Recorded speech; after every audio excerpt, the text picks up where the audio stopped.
interconnect. So in this chapter, we will learn about how we model the metal line with the simple resistance and capacitance. And once we model the metal line with RC, then we can calculate the RC delay, and also we can see the significance of the crosstalk nearby the signal.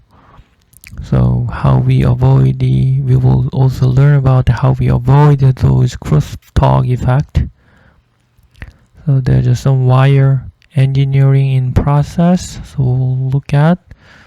So now finally we will see how we add buffer to minimize the effect of the RC delay. So we have to put some repeater or buffers in between. So we'll see how we add them. So chips are mostly made of a wire and transistor, right? So far we just looked at the transistor only, but most of the part is also interconnect. So wire just implemented with the metal line. The transistor is under the wire, right? So we draw the transistor at the bottom and draw the metal line above the transistors. So we have many layers of wire or metal. So wire, it is important to how you design the wire to connect the transistors. In terms of speed and power and noise, you have to consider that how we draw the wire in actual layout. So typically we alternate the layers orthogonally, meaning metal 1 horizontal, metal 2 vertical, metal 3 horizontal, etc. and 4. So it's like a Manhattan style routing is typically done. This is one example of a CPU. So when you look at this figure, there's some on the bottom we have a transistor active region, but on the top what we are seeing is kind of metal lines here, all the metal lines here, right? So the reason why we have a colorful display is because all the metals are at a different level, different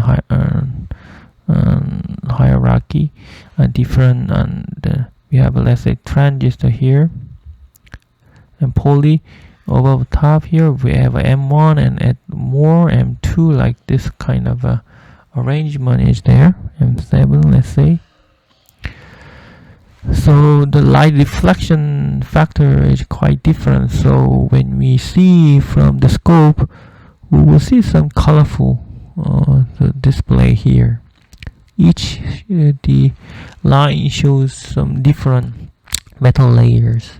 Each color represents the different metal layers. Okay. As you can see here, we have a chip at the center. We have also pads, output pads at the boundary. So we have a bonding wire here, right, to the package output pin, package pin, where this is a pin from the package. So we connect the pads and package pin with the bonding wire here. As a rule of thumb, bonding wire is 1 nanohenry per 1 millimeter typically.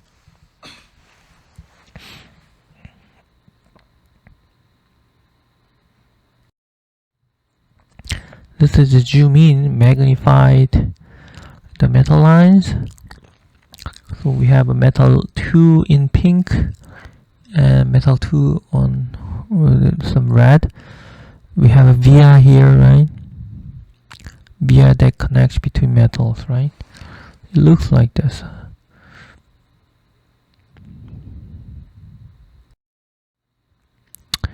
wire geometry. So we have to know what the term represents. First, when you say pitch, the width and space, so sum of the width and space.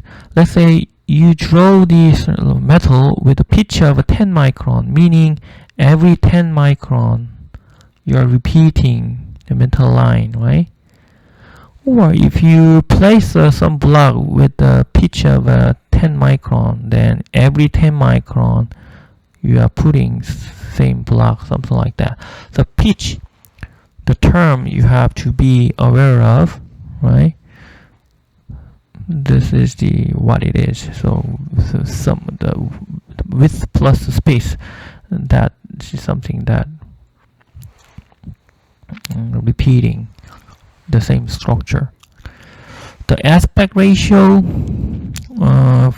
for the metal is the thickness and width here. So width is the metal width and thickness is T. So in the old process, so for the minimum metal line, the aspect ratio was less than 1, meaning like width was larger like this, right? Larger than T, thickness. But in modern process, even though you're looking at like a very narrow line here, width is very small, but thickness is very high. So this is something that a strange thing. By having smaller width, you can put more metal line, right? Compared to this wide metal line. So we can pack in many skinny wires, right? The problem is with this kind of aspect ratio. Large aspect ratio gives more coupling, coupling between metal lines. So it has more capacitance between lines. Okay. The layer stacks. So for example, AMI 0.6 micron process has 3 metal layers, for example, like this shown here, but with 3 metal here. But modern process use 6 to 10 metal layer. Lots of metal layers are used.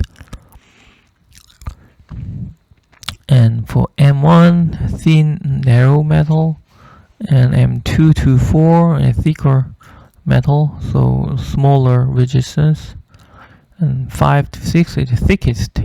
The the smallest is the smallest resistance. As you can see here, typically top 2 metal is very thick. And the M1, the bottom layer M1 is kind of a very narrow metal, and typical metal line is thicker than M1, and let's say M2 to M4. In this process, M4 is a little different, but this top 2 and top 3 is a little different, but top 2 is like a most smallest, thickest. They're very thick metal lines. So top 2 metal, so typically used for supply and ground. Reason why? Because we want to provide a very low impedance, low resistance line on the supply, because supply provide very huge current to all the different blocks. Right? If there is a resistance on the supply or ground, any current movement, any non-zero current, so voltage drop will be there. So your circuit will see different supply voltage. So that's not what you want, right? So we trying to use the smallest the resistance on the supply and ground. That's why we use the top two metal mostly for global supply routing. Now let's calculate the wire resistance. So rho is material constant, resistivity.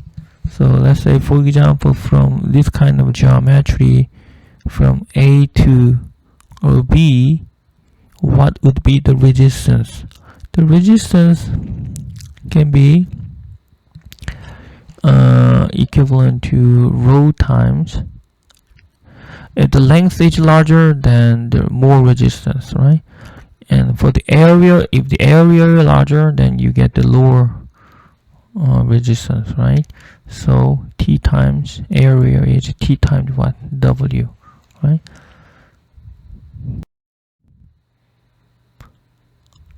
So this is the area, this is the length, this is the resistivity, the material constant. So this is the rho varies for different material like a copper, silver, or gold. It has a different number. And also be careful about the unit here. So unit, we have a rho times in milli here. So meter, so milli, I'm not saying milli, the meter, the length. So why we have this? Because we have a meter, and meter unit, all three. So to cancel out the unit, the rho must have a meter unit there, right?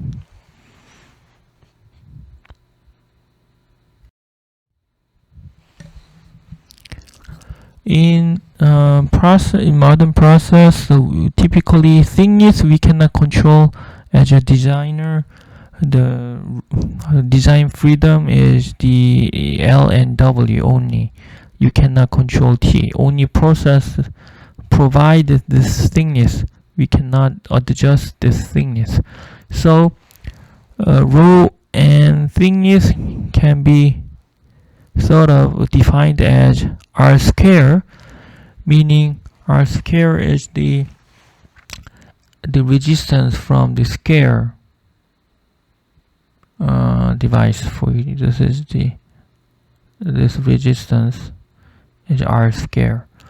So if from the top view, if we have a same W and W and W here, and this is the thick thickness for the square metal pieces, we can define the R square.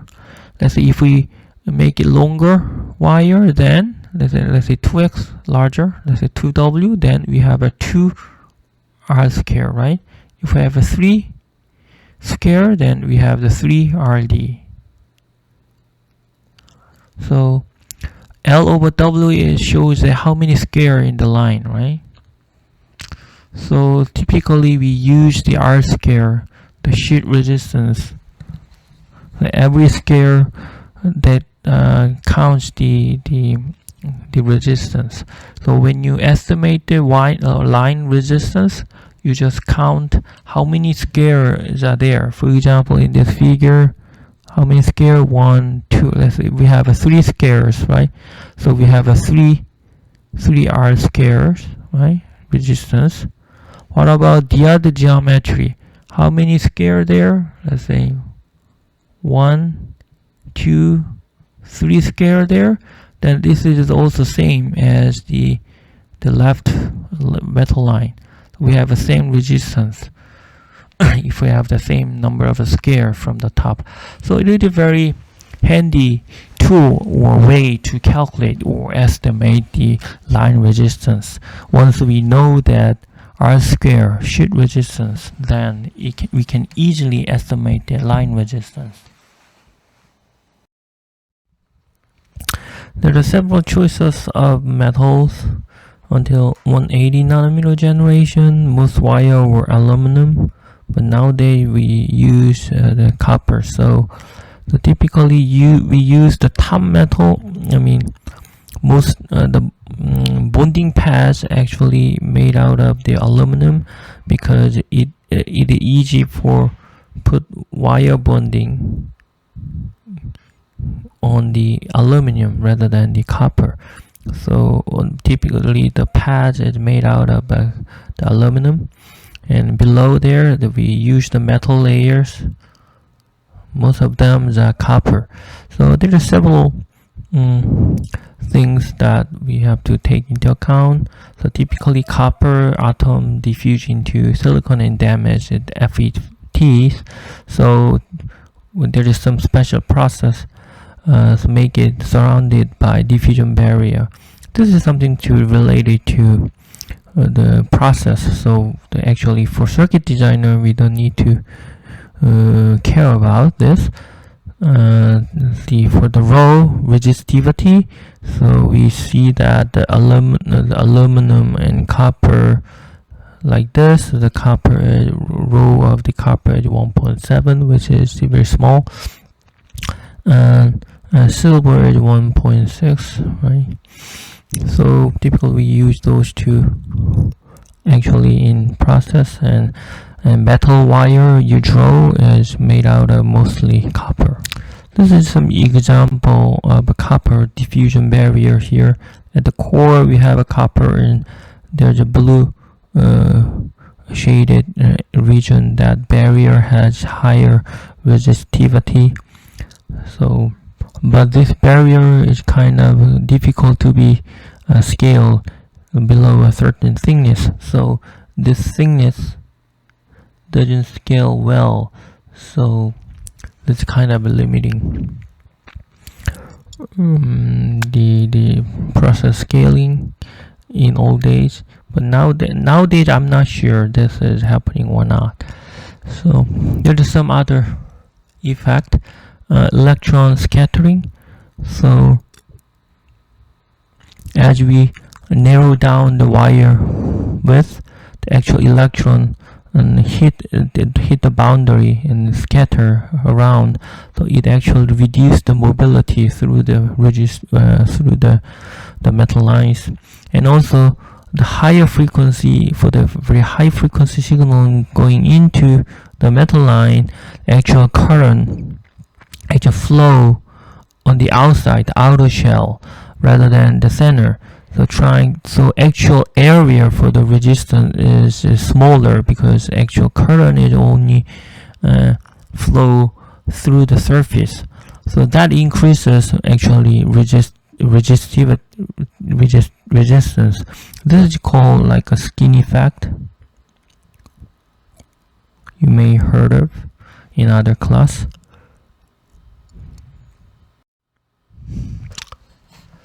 So this is some example of a shoot resistance. For example, 180 nanometer process. So typically metal line, it had a similar R square value. The top two metal has a 2x lower resistance. So this is like how much? So rule of thumb, 50 milliohm per square, right? This is 50 million per square for the metals. For metal one, we have 80 milliohm per square.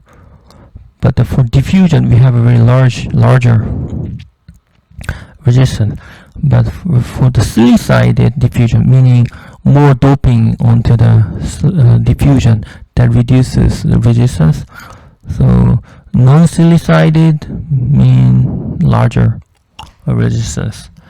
For the polysilicon polysilicided, the resistance is 3 ohm per square, and non-silicided one is 50 to 400 ohm per square. Right?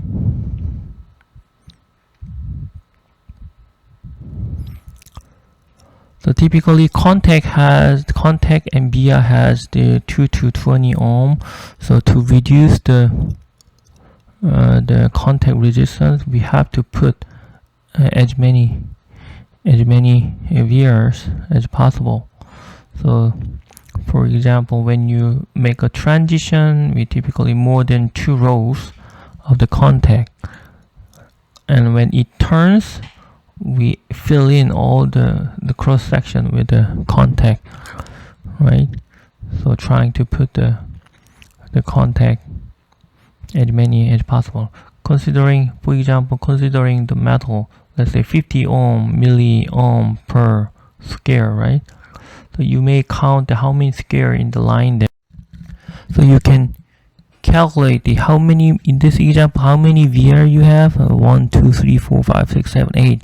So 8 times 8. So each VR had let's say for example 2 ohm. It has 8 ohm. Then we get the how many? How large the resistance in total, because this is in parallel connection. So 0.25, right? 0.25 ohm, like this. So 250 milliohm.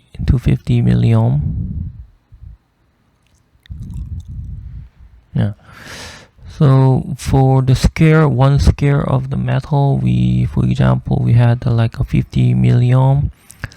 This number is quite very comparable. Let's, for example, for square area compared to the metal and the contact resistance.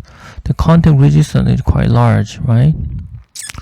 So we need to put more contact there to reduce the effect of the resistance if you care. Especially for like a power line, you want to minimize the resistance. In that case, you put like this, put a lot more contact there, right? Try to make it enough contact there, okay?